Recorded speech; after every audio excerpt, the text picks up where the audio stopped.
Tradisyon, kultura at sports muling magtatagpo sa Mindanao sa isasagawang 2026 Indigenous Peoples Games ng Philippine Sports Commission ngayong weekend sa Surigao del Sur. Para sa detalye, narito ang report ni Paulo Salamati.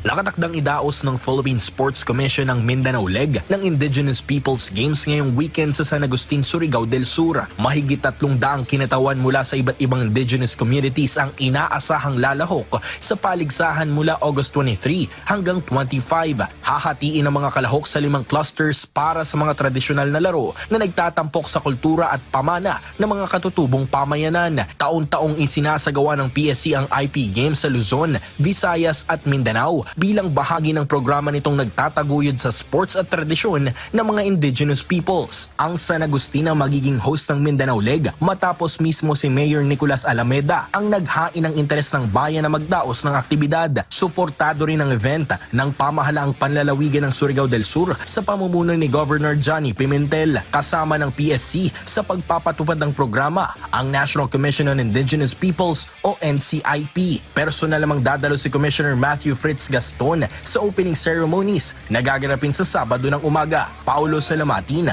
para sa Atletang Pilipino, para sa Bayan.